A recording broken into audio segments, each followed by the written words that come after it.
Hola a todos y a todas. Hello, everyone.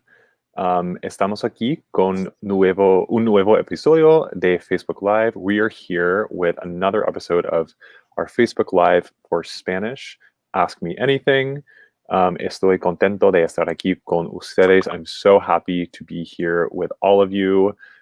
This might be our 29th episode, but we are approaching our 30th soon, which is a big milestone. We love doing these presentations with you. If you're new, welcome. If you're returning week after week, so happy to see your faces again. Esta es una oportunidad para ustedes. This is an opportunity for you all.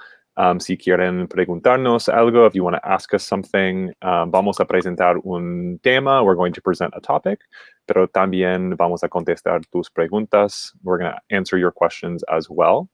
My name is David. I'm here in Brooklyn, New York. Estoy aquí en Nueva York. Y estoy aquí con mi colega y mi amigo David. Aquí está. David, ¿cómo estás? ¿Qué tal? Hola, David. Hola a todos y a todas. Bienvenidos y bienvenidas a este episodio de nuestra sesión de preguntas y respuestas. Mi nombre es David, pero pueden decirme David, David en alemán, en German. It's a very international name. Estoy muy contento, muy feliz de estar aquí con David y con todos ustedes. Soy de Colombia, hablo español, inglés, un poco alemán, francés, italiano, muchos idiomas. Y bueno, aquí estamos para practicar español. Para mí es un honor poder compartir este tiempo con ustedes. So, hi, my name is David. I'm from Colombia, and I speak Spanish, English, German, Italian, French. Sounds like many languages, but Italian, French, Portuguese, those are languages that are very similar to Spanish. That's why I can speak them. It's a bit easier for me to learn them.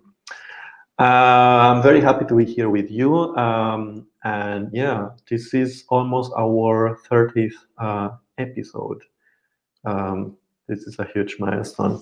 And we are also very happy to see many known faces here. And we'd like also to welcome those of you who are joining us today for the first time. So our idea is to speak Spanish a little bit, to practice, to learn something new, to help you also with some questions, with some topics that you don't understand in Spanish. So this space is for you. Feel free to drop your questions here in the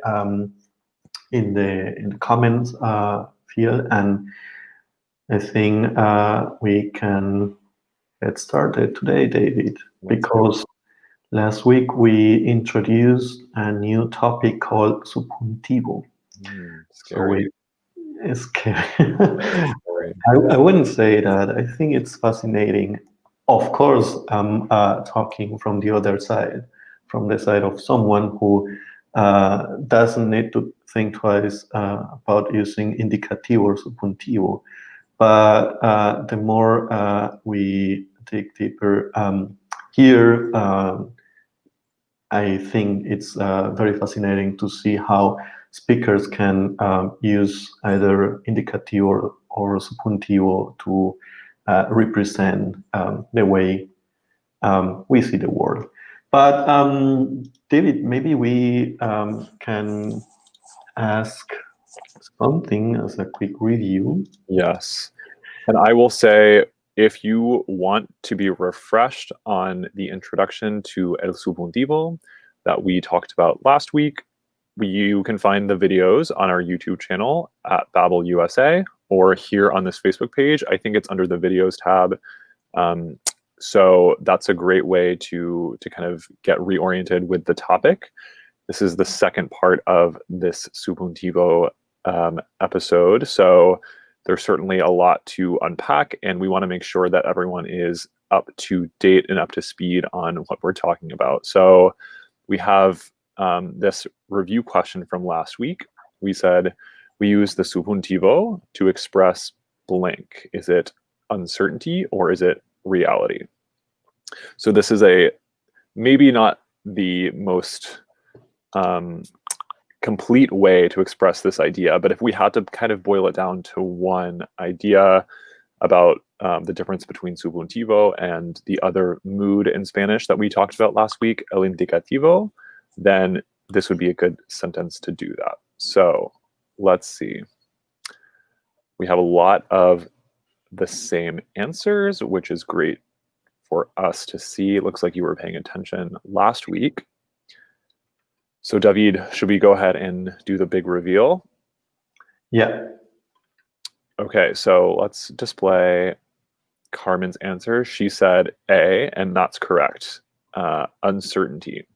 So as we learned last week, and we'll talk a lot more about today, el subjuntivo is one of the moods in Spanish, something that doesn't really exist in English in the same way, but that we'll get to know a lot as we learn Spanish. Whereas the indicativo, the indicative mood, expresses realities about which we're certain or that we know or believe to be true. The subjuntivo, the subjunctive, as it's called in English, is more for uncertainty, something that perhaps hasn't happened yet. We're not sure if it will. Maybe we want it to. Maybe we doubt that it will. But either way, it's this uncertainty that we've kind of created in our mind that may or may not be true. So there's a little bit of question around it. David, what else would you say in response to what I said? I think, well, this is one of the main functions of subjuntivo. We can also use it in specific situations that are more related to grammar, but we are going to learn more about that in the very near future, because the most difficult part is to understand when this uncertainty pops up when speaking in Spanish, since we are not used to actually seeing this when speaking in English. So this is certainly something that we need when we are learning Spanish. And this is one of the, I would say, one of the most difficult topics when learning Spanish. We can confirm this, David. But this is not impossible to master. This requires practice, as always. And maybe we can start with an acronym, with a word that is very, very useful when learning this. And I know this because of David. So David, you mentioned something about weddings, and I was very surprised because, I don't know, weddings. So this is a fun trick that I learned in high school, actually, and it works really well for learning the subjuntivo. So we're going to use the acronym weddings, an English word that we all recognize. But each letter of the word weddings stands for one context or one use case in which we'll use the subjuntivo instead of the indicativo. And we'll go into each one. We'll start with, I think, the first half today because there's a bit to unpack with each one. But remember, if you ever struggled to remember when you'll use el subjuntivo, remember the word weddings. So weddings stands for wish, W, or will, emotion for E, doubt for D, denial for the next D, impersonal expressions, and then negation for N. G is general statements, sometimes also could be God. We'll talk about that later. And then S is suggestions. So this is not the absolute most perfect system because we'll find that some of these categories can overlap with each other. Some of them don't actually capture the idea perfectly well that we're trying to convey. And there are also sometimes you use the subjuntivo that fall out of these examples captured by weddings, but this is a really great place to start. So what David and I want to do today is talk about the first four examples in weddings: wish or will, emotion, doubt, and denial. And we'll show you some examples of how to use el subjuntivo in each case.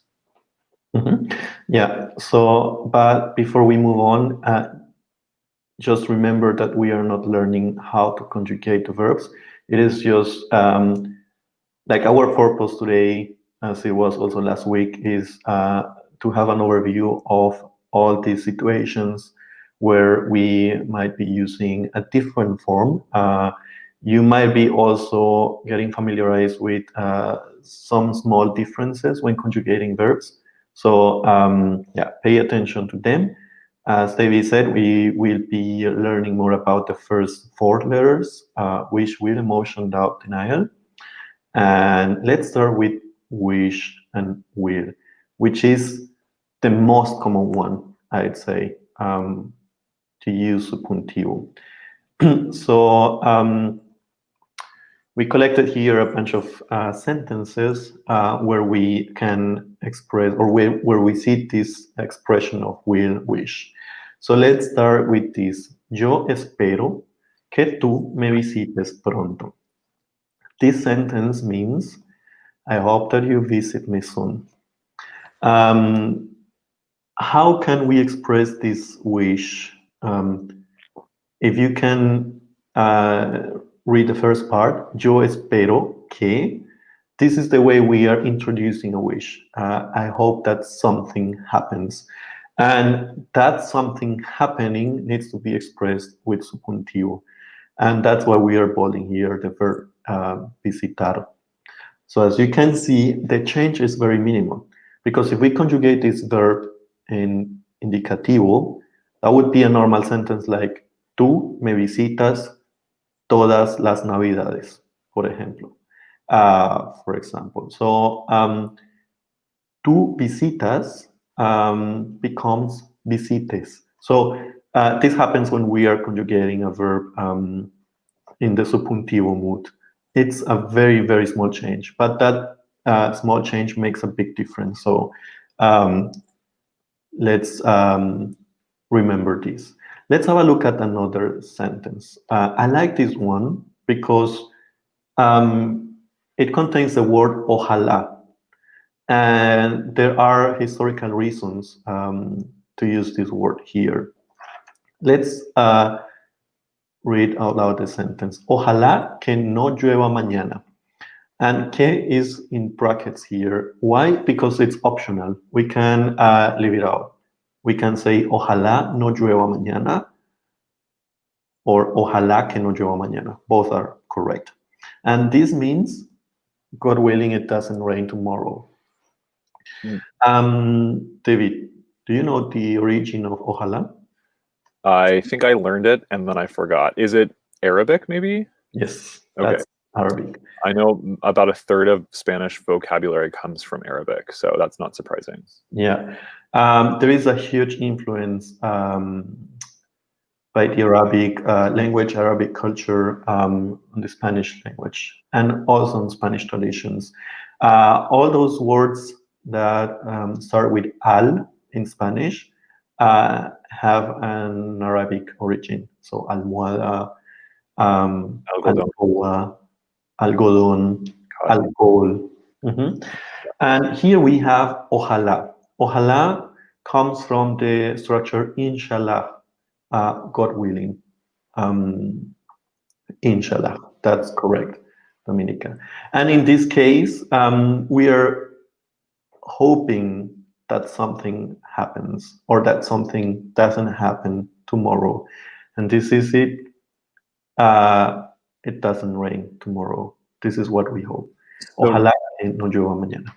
I would say, sort of like we pointed out with the first sentence, we notice that the verb llueva has a slightly different ending than if we were to use it in the indicativo llueve, which means it rains generally. So we could say llueve cada día en diciembre. It rains every day in December, which may or may not be true. But if I say it, then it's based on some factual basis or some truth that I believe to be true, some reality that I've accepted as true.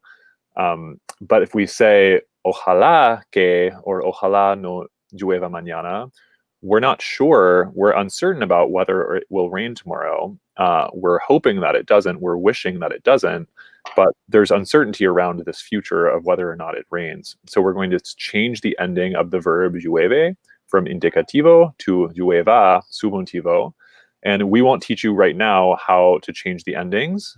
You might be picking up on a pattern of what's happening, but right now we just want to show you these examples where there's one verb in the indicativo, and then you see it conjugated in a different form, and you know that kind of alerts you to the fact that you're dealing with el subjuntivo now. And then we want to help you understand why that is, because with the first two sentences you see here, yo espero que tú me visites, it's not guaranteed, it's not a certainty that you will visit me. I certainly hope it is.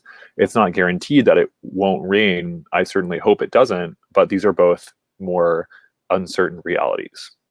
Yeah, that's a great summary, David. How about this one? Quiero que me llames más a menudo. So here we are expressing our will. So we want something to happen. What is that something? I want you to call me more often. Yeah. The question is, will this happen? Will you call me more often? That's why we are using subjuntivo here, because we are not sure. So this is uncertainty. We might want something, but that something doesn't depend on us. Something different happens when we have, for example, quiero comer helado.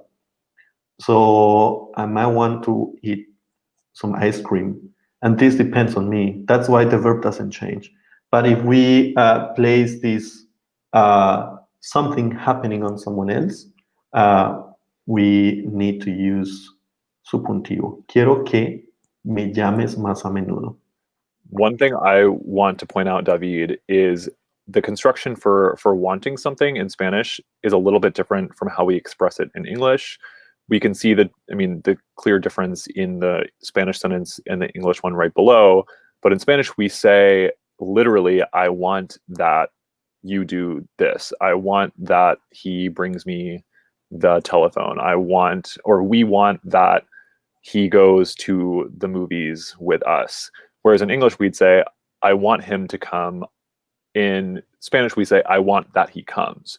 So that's a perfect prime example of how we're setting ourselves up for the subjuntivo, which is often introduced with the word que. We say, I want that, yo quiero que, and then a sentence or a clause with the subjuntivo.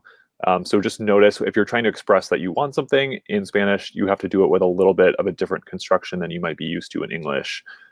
To want that something happens requires el subjuntivo. Mm-hmm. That's a great explanation, David, because the same applies to the next verb, necesitar. Mm-hmm. It's exactly the same. In Spanish, we need that something happens. That would be the literal translation. Whereas in English, we need something to happen. So that's why we need subjuntivo here. In this sentence, necesito que ustedes me escuchen bien, which means I need you all to listen well to me. The idea is that in Spanish, we have a need. I need something. And what is that that I need? This is ustedes me escuchen bien. Que ustedes me escuchen bien. So when we are using subjuntivo in Spanish, we are giving the subject in the second clause more power actually to execute the action, whereas this doesn't exist in English. In English, I need you, and what are you supposed to do? You all should listen to me well. So it's a different structure, and both verbs are very, very useful in Spanish, and they work in a different way. Quiero, querer, and necesito, necesitar. And the same happens also to some few verbs in Spanish, but we are not gonna we are gonna learn more about them in the future. So this is these are the 4 examples that we brought to you to illustrate this wish and will, and how we use subjuntivo in these cases. Susan asked a great question, and she said, so the K in the third sentence isn't optional. That is correct. So in most every case where you find a subjuntivo, you'll find the word K. You'll find that a verb in the subjunctive mood is following the word K, and that word K that we talked about a couple episodes ago, meaning that, is extremely necessary in Spanish. In English, we could say something like, so let's look at the first example. I hope that you visit me soon. Yo espero que tú me visites pronto. In English, we could say, I hope you visit me soon, and that is completely acceptable. We could also say, I hope that you visit me soon. Both are totally fine, but in Spanish, we have to have the word K, and that is very, very important. We can't say something like quiero me llames más a menudo. That doesn't work. We have to say quiero que. I want that you call me more often. So great question. The only, I would say, ojalá que is one of the only contexts in which you'll find the optional word que. Yeah, so this is not very common in Spanish, like to use expressions without que plus subjuntivo. I think this is only the case for ojalá, which means God willing, and maybe in Spanish, which is quizás or quizá. But as previously said, we're going to learn more about them. I would suggest getting used to que in these sentences. Because as David just mentioned, que is very important in Spanish. Que is actually the bridge between two sentences, and we need that bridge to build these sentences. Yeah. So I think David. So the K, as we have a couple questions about the second sentence with ojalá que. That is one of the few examples in which the K is optional. So keep that in the back of your mind as this one of very few rare exceptions in which you can leave out the word K, but every other time you'll want to use the word K. It is extremely important. So we didn't mean to confuse you here. The reason the word K in the second sentence is in parentheses, in brackets, is because it is just this one example out of a very select few in Spanish where K is optional. If you ever have a question that you're not sure, always just choose to include the word K, because you can't go wrong using it if it's optional. And 99% of the time it's required. So I would say don't stress it too much. I think this is just connected to the fact that in the case of ojalá, we don't see a verb, so it's not visible. Ojalá means inshallah. So may God, may Allah want this. But since ojalá doesn't clearly show a verb there, I think that's the reason why que is optional there. But in all other example sentences, yo espero que, quiero que, necesito que, we see verbs introducing these sentences. So in those cases, que serves as a bridge, as a glue, to put them together, both parts. Part one, yo espero, and part two, que tú me visites pronto. But don't get confused, because que is, I would say, used in 98% of the cases where we have subjuntivo. So, and Nicole is asking about some other rare exceptions. So we can say this, quizás. Quizás venga mañana. So I'm writing a sentence here. Quizás venga mañana. So quizás means maybe. Maybe he's coming tomorrow. Perhaps he's coming tomorrow. So in this case, we don't need que. But But again, it's ojalá and quizás. I think these are the only two words where we don't need that K. But I think this is something interesting because this might be an exception to the rule, and I'd say let's use K in almost all the cases. Yeah, we'll see. So next we'll talk about emotion, the second letter of weddings. We'll see we use K. I mean, I think in every example we have the ojalá here and quizás, like David just explained, I think are the only two exceptions I can think of anyways. So we'll start to get used to the idea that K is very necessary when introducing el subjuntivo. And we'll see that in the next few examples too. It'll start to make more sense. Maybe a quick comment on this, Mary. Espero que te mejores pronto is basically very similar to our first example. This is wish. We hope something. We hope you get better soon. And the verb is mejorarse. It's a reflexive one. So there we see how we use subjuntivo after espero que. All right, should we move on to emotions? Just in the interest of time, we have a couple more sentences to cover. But this was a great, I think wish and will are some of the easiest examples of how to when and how to use the subjuntivo. It makes it very clear. I want something, I hope for something, I wish for something.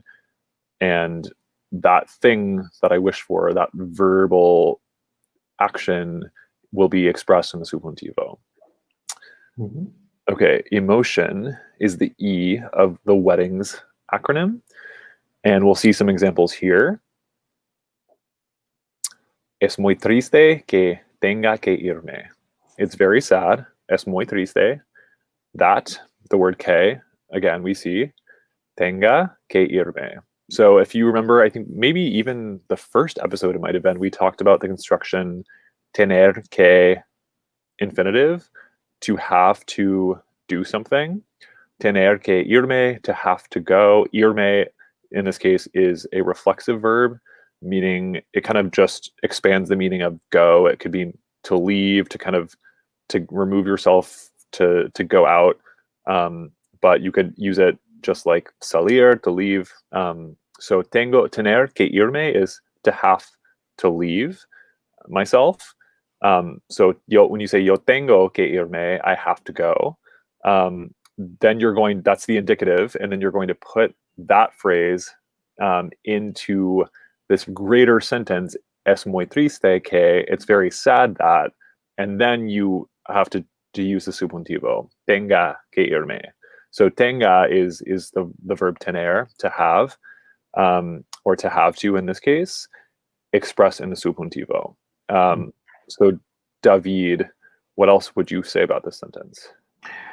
I think this is also very interesting for me because I had never thought about how we connected subjuntivo with the use of emotions.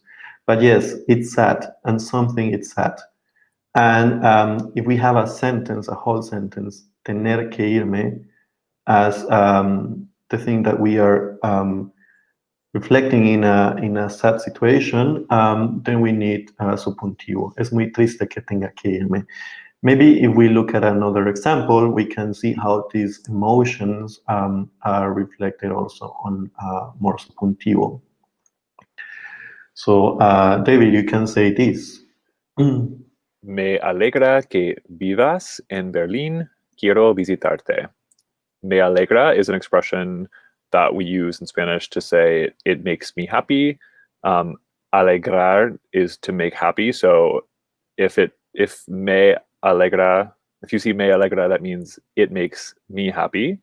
Que, we see that word que again and again. That makes me happy that you live. But usually in the indicativo, we would say vives, tú vives en Berlín. That's just a statement of fact. But now I'm saying the fact that you live in Berlin makes me happy. Me alegra que vivas subjuntivo in Berlin. Quiero visitarte. I want to visit you. So here we see vivir, the verb to live, in the subjuntivo, because it's following an emotional phrase, something that conveys emotion and makes me happy. We could also say, es triste que vivas en Berlin. It's, to borrow from the first sentence, it's sad that you live in Berlin, porque no puedo visitarte, because I cannot visit you. So anytime we have an expression of emotion before this word que, we're expressing some sort of I don't know how to best convey this, David. It's not necessarily about uncertainty as the wish and the will examples were, but we still do see subjuntivo because we're adding our own kind of subjective analysis onto it. We're saying you live in Berlin, so it makes me happy that you live in Berlin, and then we'll use el subjuntivo. Mm-hmm. And I think my family is not happy that I'm living in Berlin. So this is also a matter of perception. And as you said, David, this is also very subjective. This can make you happy, but this won't make everyone happy. And that's the part of subjuntivo. And that's how we can use subjuntivo to express emotions. And I think Phyllis puts it in very good words. So if we look at the first example, the living can be a fact, but the statement is an opinion. Yes, the person saying this believes this is sad. But again, this can be a moment to be happy for someone who is maybe annoyed by my presence. So in that case, that's a personal opinion, that's a personal emotion, and that's how we reflect this on this sentence by using subjuntivo. Great. And then notice in the sentence quiero visitarte, I want something, but what I want is dependent on myself. So we're essentially saying something like, I want that I visit you. But in this case, we won't even need to use el subjuntivo. We can just use the infinitive because the subject of the wanting, yo, quiero, is the same of the subject of the visiting, I, yo, visito, or que yo quiero que yo visite, the subjuntivo, I want that I visit.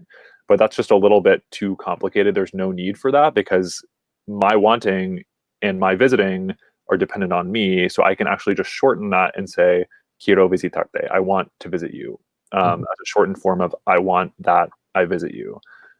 Just a little side explanation, not very necessary, but it fits into the idea of wish and will that we were talking about earlier. Yeah, I think it does make sense because this could be also confusing. Sometimes we see quiero que, sometimes there is no que following quiero, and it's all contextual. So in this case, quiero visitarte, it's something that I want and it's something that I can do. And that's why I don't need que and I don't need subjuntivo either. So quiero visitarte. Me alegra que vivas en Berlin. This is an emotion. This makes you happy. This can make everyone happy. And that's why we use subjuntivo here. But what about doubt and denial?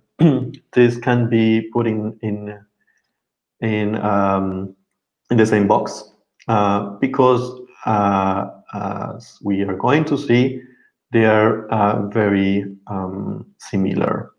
Let's start with the sentence. Dudamos que María venga a la fiesta. Without that, Maria is coming to the party. So here we see uncertainty, and especially when we use this construction, dudar que, I doubt that, we doubt that, he doubts that. The expression following contains subjuntivo, contains a verb in subjuntivo. So we doubt that Maria is coming to the party. Think about that. If you wanted to substitute the verb doubt, we doubt, dudamos, for the verb querer, we queremos que María venga a la fiesta. You're using a different context. So it would be wish, will. You want something to happen. You hope something happens. You hope that Maria comes to the party, but you're still using the same exact form of the verb in el subjuntivo. Nothing changes because you're expressing some sort of uncertain reality that Maria comes to the party or that she's coming to the party isn't sure. It's not a certain thing. We can hope for it. We can want it. We can doubt that it will happen. And for all of these reasons, we're going to use the subjuntivo. But it's not an objective fact that she's coming to the party. Yeah, and just something related to the use of querer, because Carlene is asking if it's not necessary to say a visitarte when we say I want to visit you. So when we use querer in Spanish, I want something, I say yo quiero algo. I want something. I want a piece of cake. Quiero un trozo de tarta or trozo de pastel. I want to eat something tonight. Yo quiero comer algo. So in Spanish, we don't need a after querer, as it happens in English with I want to eat something. So that's why we don't say querer, quiero visitarte. It's quiero visitarte. Same thing with necesitar, to need. Necesito visitarte. I need to visit you. No need to put that little preposition a between. I remember many episodes ago we talked about prepositions in Spanish, and we mentioned we actually talked extensively about the preposition a, and there are certain verbs that require that you use the preposition a after them. I'm thinking of comenzar, for example, to begin. So to begin to do something, yo comienzo, I begin, I start, a cocinar. I begin to cook. Yo comienzo a cocinar. I begin to cook. In that case, we do need the preposition a. And that's just a rule of Spanish. I don't know why exactly that is, but some verbs like comenzar, empezar, both mean to begin, to start. They require the preposition a after them before some other infinitive. But other verbs like querer, to want, necesitar, to need, they don't require that preposition a before an infinitive. So these are just things that have to be learned and remembered. But quiero makes it pretty easy because it maps pretty well just to English. I want to swim. Yo quiero, I want. Nadar, to swim. Something like that. Yeah. So I think Jenny has the answer. This is because to is part of the infinitive in the English verb. So comer means to eat, vivir means to live. So you use to in English to express this infinitive form, the basic form, let's say, the original form. In Spanish, this to is not needed, but infinitive forms in AR, are, ER, er, or IR, ir. I think we can move on here to the next question, to the next sentence. No estoy seguro de que eso sea verdad. I'm not sure that that's true. So this is doubt. And how can I express that without the verb dudar, to doubt in Spanish? It is just because we are saying, I'm not sure. And this is changing the universe here.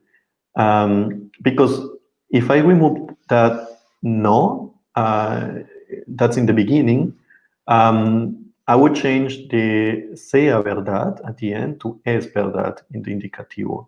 So this might be very confusing. Why do we do that? It's just because in this case, we are not sure. So this is uncertainty.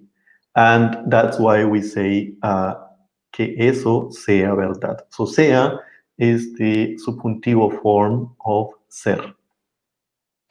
Right. So we could, like David was saying, if someone told us some information and we think that it's right, or we're certain that it's right, we could say, eso es verdad. That is true. Or estoy seguro de que eso es verdad. I am sure that is true. but it's when we add in the element of doubt or denial. No estoy seguro, I am not sure that eso sea verdad. Then that's when we see the subjuntivo. I was reading the sentence, realizing there's a lot of like small little words that make it kind of hard to parse the sentence. This is a little bit of more complex construction to say estar seguro de algo, to be certain of something. Maybe not an expression you've seen before, but that's what's going on here. So we say no estoy seguro de qué, de algo, just of something. I'm not sure of something. What is that algo? What is that something? Que eso sea verdad. It's this whole other phrase, starting with que, as we see in so many examples, meaning that, and then followed by a verb in el subjuntivo. So this was a little bit more of a complex sentence in Spanish, but we could take it apart and see that it means I am not sure of that is the truth, which means I'm not sure that that's true. So sorry if that's a little bit confusing. I think that we can address this question, Rita. So how is the word que being used as subjuntivo, as subjunctive? So let's think that que isn't necessarily requiring the use of subjuntivo or indicativo. Que is connecting two parts of a whole sentence. It's not a function of que to choose either subjuntivo or indicativo. We choose indicativo or subjuntivo depending on the first part of the sentence. So if we look at the first sentence here, dudamos, we are expressing here doubt. So whatever is causing here doubt needs to be expressed with subjuntivo in the second part of the sentence. So without something, without that Maria is coming to the party. So Maria is coming to the party is the doubt. So we are not sure that this is going to happen. We don't know whether Maria is coming or not, and that is expressed to the verb dudar, to doubt. So que is the bridge. It is the connection point between two parts of the sentence. So why do we need this bridge? Because we have sentences like no estoy seguro de, and then something is missing. We are not sure that we are not, something is missing. So in Spanish, in English, in all the languages, when we have these first parts, we need something else. Like, for example, we eat, if I say this in English, you would think something is missing. What do you eat? What are you eating? So if I say yo como una manzana, I eat an apple, that's simple. If we say, for example, if we use the verb querer, as we've seen this today, yo quiero algo, I want something, that something can be a sentence. And if this is a sentence, like a clause, something with a verb inside, this sentence, this clause is depending on the first one, which is I want. Without that wanting, there couldn't be anything else. So, quiero que vengas conmigo. I want you to come with me. Yeah, I want something. I want something. What is that something? You to come with me. In Spanish, quiero algo. What is that algo? Que vengas conmigo. And that's why we need that que, because that que is just introducing a second sentence, a sentence where we see a verb, an action. Yeah. We don't need that que if we're just introducing an apple, like quiero una manzana. Yeah. Yeah. This is a really confusing topic. Relative, like we're talking about relative clauses that are sort of embedded in other clauses, and this is very grammatical. So without getting too much into the grammar and the technical vocabulary to describe what's happening, it can be hard to describe what's happening. And then even if we talk about the grammar and the very technical terms, then it becomes even harder to understand what we're talking about.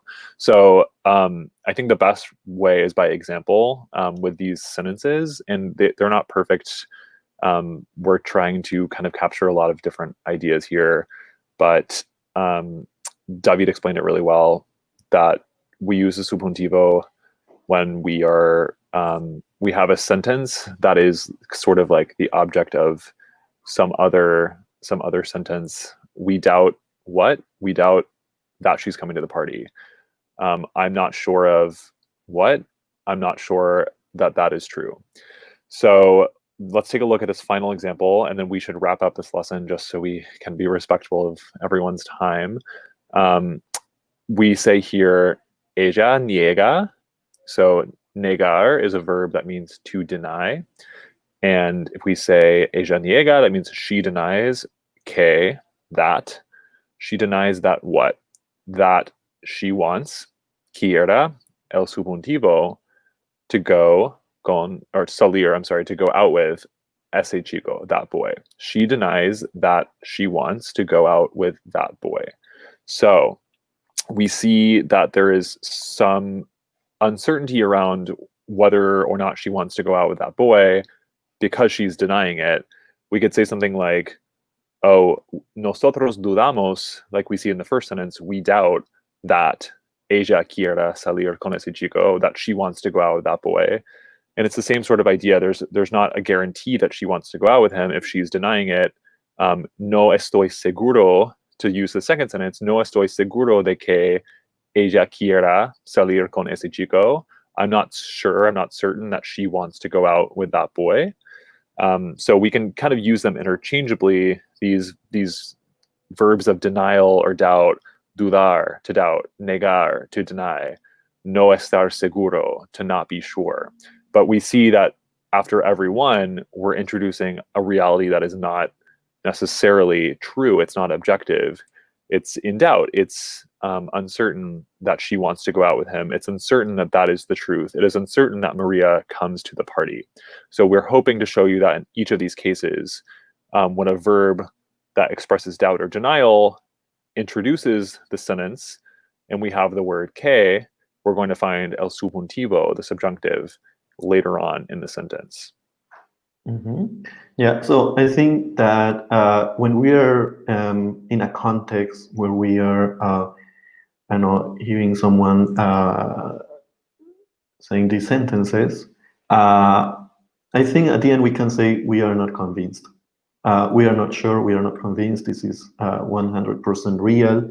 And that's why in all these cases we're using subjuntivo, because we are not sure, because she denies something that can be true. Maybe she does want to go with that guy.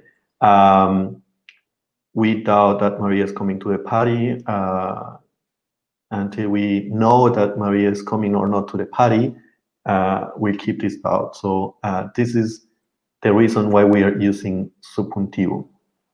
As you see, this is mainly about wishes, will, about emotions, about denial, doubt. So as you can see, this is all very subjective, also sometimes very negative as well. We are not convinced, we are not sure, and this is all what we can reach when using the subjuntivo.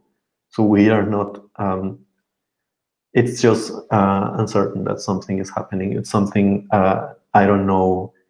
And that changes drastically when we remove that no in the case of no estoy seguro, for example.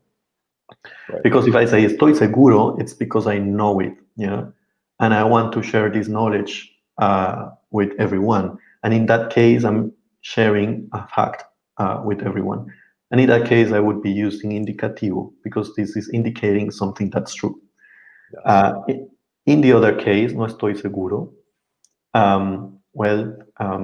this is being expressed with subjuntivo. So Gail says the Spanish language is very expressive. That is very true. Lots of really beautiful ways and creative ways to convey a concept. Some ways English doesn't even allow for. But that means you have to learn a lot of rules to do it. But that's why we're here to help. So, okay, let's see. Carmen asked, have you previously conjugated subjuntivo verbs? We have not. That will be sort of the final step in learning the introduction to the subjuntivo, is how to take a verb in the indicativo form, the mood, and then change it a little bit to express subjuntivo. So stick around for a future topic, a future episode on that topic. And I think that should do it for today, right, David? Yes, I think we can also share the link with you where we collect all the sentences in our episodes. The Google Doc that we're talking about in the comments. It's very useful. It's a document that we created for you, so everyone should have access to it. You can also print it out. It has all the sentences that we've been showing here on the screen. So feel free to use it. Yes. We just updated it with the latest sentences, and we will be adding also today's sentences as well. So you don't have to take notes during the presentation. You just sit and look at the sentences and try to understand, in this case, when and where the subjuntivo is going to be used. This is our first attempt here. So our main purpose today and last week was to talk a little bit about subjuntivo without learning the forms, because this is coming later. So yes. So thank you everyone who's saying that these lessons are helpful. We certainly hope they are. I assure you this is one of the most confusing topics in Spanish, and we appreciate and applaud you for sticking with us through what is extremely hard. We hope you're learning, and we love to hear your questions and answer those as well. So I think we can go ahead and start to say goodbye. But David shared the Google Doc with the past sentences, like he said, and it's displayed on the screen for you. I saw that someone had asked Meg asked about the definitive way to get to these live classes.